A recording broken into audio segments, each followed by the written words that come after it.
Welcome back to the Navy Sports Magazine. We're presented by the Navy Federal Credit Union.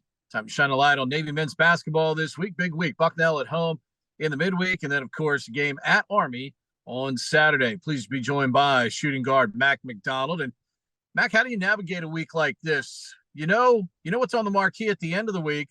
You got to take care of business in the midweek first. How do you keep the emotions in check and obviously make sure that you guys are ready to go here Wednesday night against what, as you know from the first time around, is a really good Bucknell team? hmm Well, it just starts with just staying what we're doing, what we've been doing all year, not really changing much. And it is a big game on Saturday. Everyone knows that. But the more we can just keep with the process and keep with what we've been doing all season, that's the key to it. Not so that's we don't get our emotions too high, don't get too low. Just keep things how they are, and we'll be able to handle business not only on Wednesday but Saturday. So just keeping with what we're doing is the key, and not really changing much. I work alongside one of the great shooters in Navy history, Mike Geary, every game. We talk about it all the time. You know what it's like. I mean, you have a day like you do at Holy Cross, and then you have days where you got to bounce back from certain days. Just how tough is that? And especially at a school where you can't just roll up to the gym at any hour and shoot 200 times here at the Naval Academy like you could some other places. But how do you navigate when you have times like that? Yeah, I mean, I've been here for about like 2.5 years now, and you kind of find what works for you. I would say you find like those little 30-minute periods where you're able to get in the gym and just get your touch feeling right. That's been a big focus this year when shots weren't falling. Just make sure to find those 30-minute periods where you're able to just get in the gym, get those shots of that you need. And it's not, like you said, it's not a whole lot of time, and it's not always there, but you're able to find times in your schedule, maybe during lunch, maybe during a one free period where you're able to get in and you can get those shots up. And so it's constantly evolving of when that is. But as long as you're able to manage your time well, you'll find the time to get in the gym and get those shots up. For you guys as a team right now, how do you try to channel just the next 40 minutes, this last day of preparation, and then this next 40 minutes with Bucknell on Wednesday? Because I know as a competitor, certainly it's frustrating, but you guys know that you put together 40 good minutes, and you're going to give yourself a chance to win Wednesday night.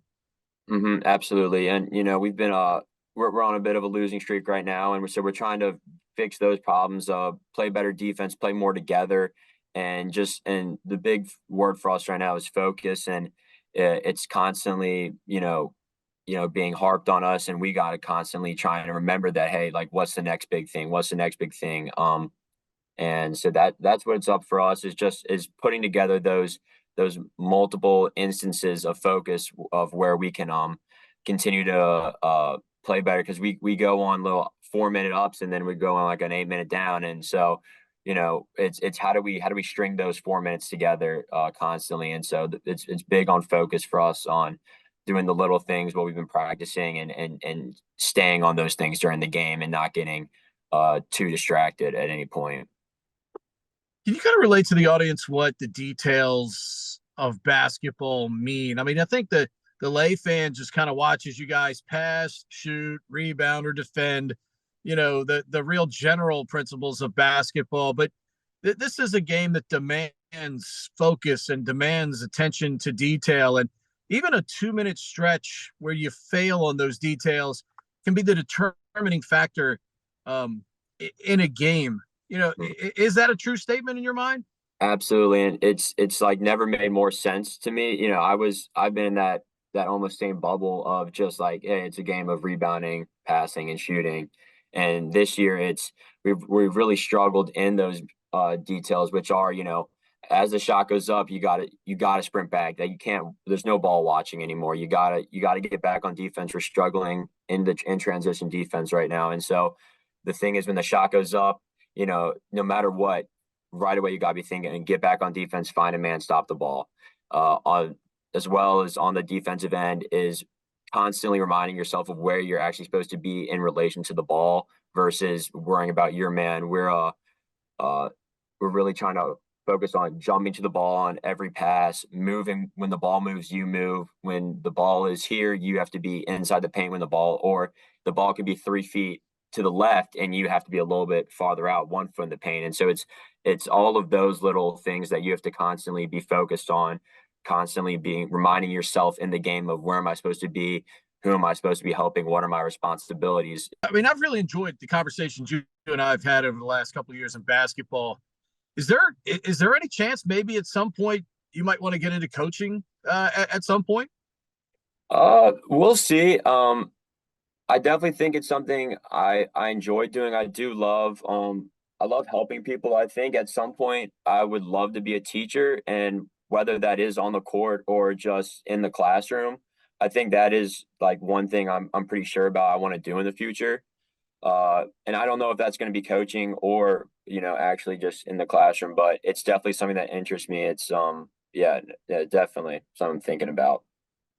You come from a good basketball area. You played on a really good AAU team as well. When you look around at the guys you played with, and the success you guys are having. I mean, let's face it. I mean, you're playing at the Division I level. I mean, it's not much higher level you can play in a college game. Surprised that this group was working out that way? Uh, no, not really. It's we're in Richmond, the guys I played with, especially on my AAU team and in high school team, it was we all kind of were able to get close and get better together through hard work and the grind, and you know all those hours you spend with each other in the gym and in the weight room. It's you kind of get to know someone, those guys really well, and now it doesn't really surprise me that those are the guys that are succeeding, and I'm just happy that I was able to be there with them. And I'm so proud of all of them. And it's yeah, it's super cool to see though. Not, I mean, it's awesome, but no, not super surprised. Are you over 500 or under 500 against your father? um, I think at this point I'm over. I think it was around like 11th grade I started being able to really compete with him. But I think I just love what competing against him and what he's done for me. I mean, I can never thank him enough.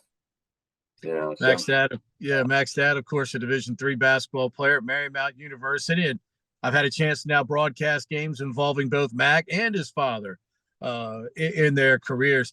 But to be able to share those moments, with your dad, both playing this game, and basketball is obviously giving you both a great gift to share together. I mean, can you even put a price on describing that? I mean, now there's I mean, he's the reason I play.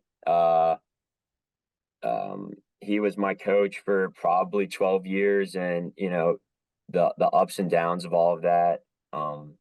It's too much, but he is the reason I play, and I'm happy that I'm able to continue what he started and what he did for me, and so you know I I just love him and thank him for everything he's done for me and all of that. Yeah.